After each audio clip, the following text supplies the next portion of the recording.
Hello there, Oak Gals. It's week 8, and we are in our last week of distance learning. I hope that you are getting all of your assignments done.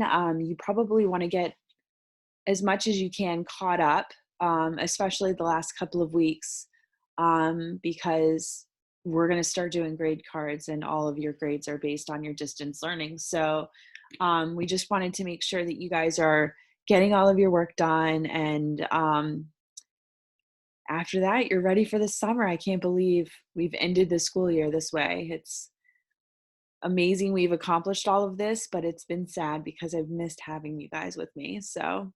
Um, so let's get started. Of course, the first thing you want to do when you get onto your distance learning is read all your announcements. The announcements are extremely important. Right here, it says the week 7 video walkthrough. You're going to see week 8 in your announcements as soon as I finish this. So be looking for it. Attached to this announcement is going to be your your modified week 8 at a glance. Pointing out to you guys, let's wrap this up and start summer break. In your modules, you need to understand that there are 9 weeks in a grading period, but in this case, we technically have gotten rid of week 9. We kind of lost a week right after spring break because of the pandemic. And so we're going to go ahead and skip those last couple of days in your distance learning. So you do not have to do your distance learning for week 9. You only have 2 days of school because it's Memorial Day weekend. It would be Tuesday and Wednesday, and the 27th is the last day for students. So we've decided to just say, hey, don't worry about those last 2 days. Use it as makeup. But the 3rd grade teachers are asking that you get all of your work submitted on Sunday, this next Sunday coming up. Please get all your work completed and turned in because we've got to get report cards done. So let's get started on this. You have 4 assignments in language arts, and I will go through them and show you what they are. But basically, there's 4 assignments, but you are going to do the odd assignments. So 12.01 is main idea on the Museum of Ancient Civilizations. And then lesson 12.3 is text structure, and it's a quiz on text structure on art and design.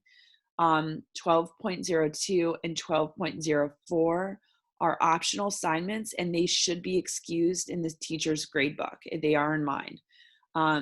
So don't even worry about them. Don't do them at all. I mean, you're welcome to go through them and check them out and do some extra credit. I'm sure your teachers will look over your work and everything, but you do not have to do that. We're not making your reading log optional because honestly, you guys should be reading all through the summer. In fact, if there is one thing you can do, actually there's 2 things you can do for the summer. One is reading all summer long. Don't stop reading. Get started on the Sunshine State books. They've already come out. Start reading. It's a great way to get started for next year.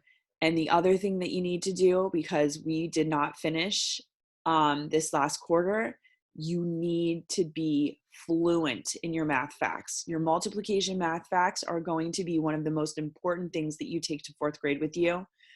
You should be able to, I always say you should be able to snap out those math facts. So reading and math, multiplication facts. Module 7 mathematics, you only have 3 assignments. The problems for 23 is going to be submitted with the problem on the problem set with the video. And then you're doing number 2 and 3 and 28 and 29. So it kind of makes it easy to remember because you've got the same number of problems in both of those assignments. In science, you have a quiz called Energy Can Change You. So go ahead and complete that quiz, and that that's it for science. And as far as social studies, it looks like they've already removed 8.07 from your assignments. So 8.06 and 8.07, which isn't even there, is assignments for social studies, and neither one of them are required. You don't have to do anything with those. You're welcome to look it over, get an idea of what local government is about. I think it's probably one of the most important things because your local government is what affects you directly. But you've got plenty of years ahead of you to learn about the local government. So hopefully that is helpful. So I'm going to go ahead and go into the modules and show you it, but make sure that your week at a glance has Trinity Oaks Elementary at the top of it. And it says, let's wrap this up and start summer break. So I really need you guys to make sure you're paying attention to this week at a glance, because I want to lessen that load for you as much as possible and get you ready for summer. So here we go. So I'm going to go into modules. I did want to point out to you guys, especially in ELA, I've closed all my tabs up to week 8. And here's the week at a glance. But like I said, these week at a glance and pacing guides are for all of it. So you don't have to worry about that. The science, energy can change you, is your first assignment here. And it is pretty long, but it's important that you guys look through all of this because everything is going to be on the quiz. So you're going to identify how energy has the ability to create change and cause change. And it's going to talk about forms of energy that creates a change in an object. You're going to have some observations and investigations using pictures, writing, and charts.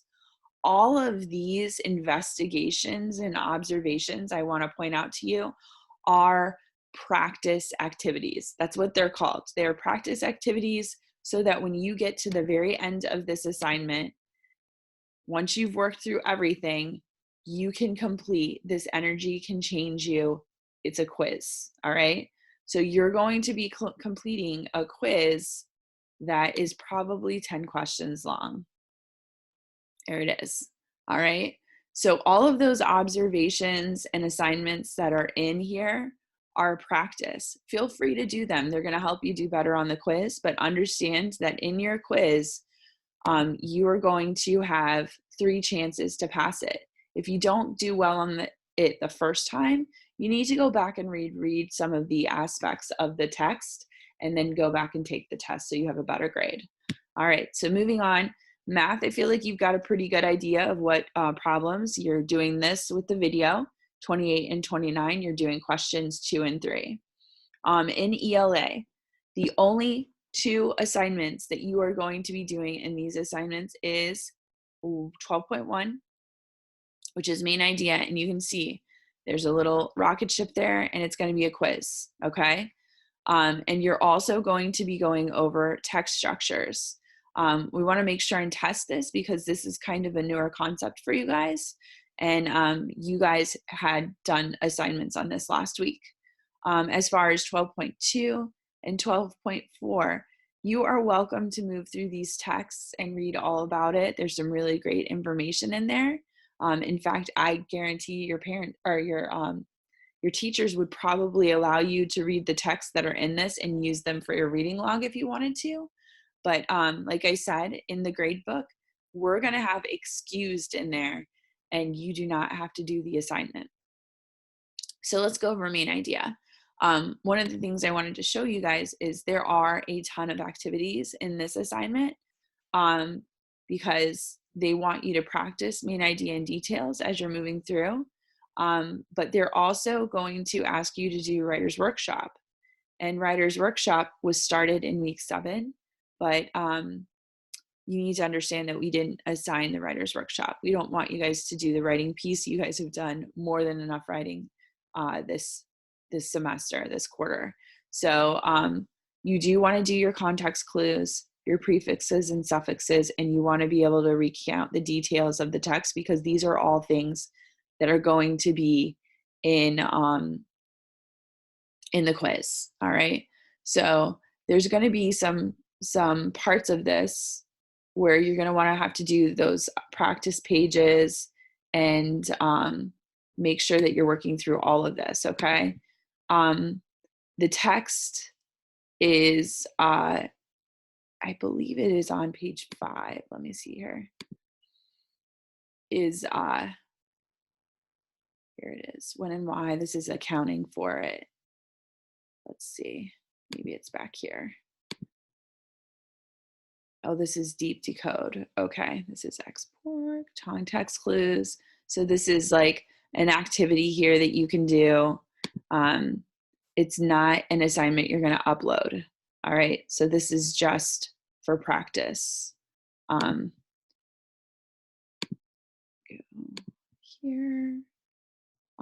It tells you how to do main idea and details, and then they even give you an example using buggy bioluminescence, and then they move into the text, which is the Museum of Ancient Civilizations, and it's not very long. It's only it's like 7 pages. So, but they also give you a graphic organizer here for main idea and details. It looks like this. So you come up with the 5 supporting details and then go to the main idea. Your topic is obviously the Museum of Ancient Civilization. So you guys are going to want to read this because a lot of this information is going to be on the test. I think when you get to the next page, you're going to start writer's workshop. And this is where you're kind of like at 9, you're supposed to be writing an opinion piece. And this is kind of where you're going to stop. You can read through this and understand opinion writing, but you've already done it, you guys. You already know how to do an opinion piece because you did one on how Astra and Atlas are great detectives. So understand that once you get to page 9 in here, you really don't have to do anything else. But at the very end of this assignment, you are going to be taking a quiz, and the quiz is going to be mainly on main idea and details, along with your prefixes and suffixes, and there's going to be some context clues. All right. So again, 3 chances on the quiz. If you struggle with it the first time, come back and read some parts of the text that you've been provided with and go back and take the quiz. All right. Going back to the modules, we're going to skip 12.2 because you don't have to do it at all. And we're going to go right into 12.3. 12.3 is on text structure. You guys have been working through text structure in week 7. And we wanted to make sure that you guys have some concept ideas of it. It's actually a really cool, I'm really excited about this one. So you're going to be making connections between sentences and paragraphs because that helps you understand how a text is structured. Relationship of the text using language that shows time, sequence, and cause and effect, because those are all parts of text structure. And then you're going to ask questions about the text and use that text to support your answers. So you're asking questions as you're reading to figure out what is the structure of the text and why they structured it this way. You're constantly questioning why the author created a text the way they did. And then the part that you're going to be skipping in here is this multiple paragraph opinion text that you have. So as you're moving through the lesson, you make sure that you guys are doing all parts of this. They do have a paper here called Text Structure Types on the first page, and it's kind of cool. It's not like a paper that you have to do. It's actually more of like, hey, take this paper, print it off, and put it in your notebook, because this is a really great way of your graphic organizer explaining how a text is structured. And they're talking about like keywords that help you figure out how the text is structured. So sometimes they'll have a cause and effect. chronological order, I think of like who is George Lucas, like those biographies. Those are typically chronological order because it's on a timeline. A lot of the I Survived books are on a chronological order timeline too, because they're based on a historical event. But sequence chart, first, next, then last, and then a compare and contrast. When I'm thinking of compare and contrast, I often think of the Who Would Win books, because the Who Would Win books are comparing and contrasting the animal adaptations that they have for them to, if they should battle and against each other, those adaptations would help them win. So they're constantly finding similarities and differences in the animal to figure out which animal would win if they battled against each other. That's a great example of text structure, compare and contrast. Hopefully that helps you. All right, so with that, we're gonna go back to, sorry, sometimes that screen pops up and I can't get back to where I need to go. So once you guys are moving through this and they're giving you guys examples of this, you're gonna wanna read Art and Design Gallery, only because you're gonna wanna pay attention to the different text structures. They should have a ton in here of different types of text structure, and then do the activity down here at the bottom to understand what you're doing. There is enrichment in here, but it's not a very long process, because then you move right into your writer's workshop, which is on page 4, and it's writer's workshop is nothing that you have to do because you're not doing the writing piece, okay? So, and they're trying to get you guys through the writer's workshop, but you, like I said, you guys aren't going to be doing this. This writer's workshop is for your final piece. So you don't have to do that. At the end of this, they're going to have you take a quiz on text structure. So make sure that you guys have read and understand all of that information for the first 5 pages of this piece of text in 12.3. All right. If you're struggling with it at all, remember 3 times. You can take the test 3 times. Just go back and review. So I'm going to go back into modules now and point out to you guys 12.4 is nothing you have to do. You're, like I said, you're welcome to read it, but not important at all. It is a good read because next weekend's Memorial Day weekend, and they're comparing and contrasting memorials through the United States. So you could read the text and use that for your reading log. It's a great way to read about memorials and implement whatever you're reading into your reading log. They did originally have 8.06 here and 8.07. That's why 8.07 is on your week at a glance, but they removed it. So we also went ahead and made 8.06 optional. So all of your social studies is optional this week. Feel free to read it over. It's about local government, but like I said, it's not something that's due. And I guess physical education and PE, art, and music have assignments as well. So if you have any questions, contact us at any time. Those discussion boards are a great place to get a hold of us. We're always monitoring those. But this video will be up, and you're welcome to read through or watch the video, and the revised week at a glance will be attached to that. I hope you guys are enjoying distance learning and a lot of time with your family, and I hope you guys have a wonderful summer, and I'll see you next year. Bye, you guys.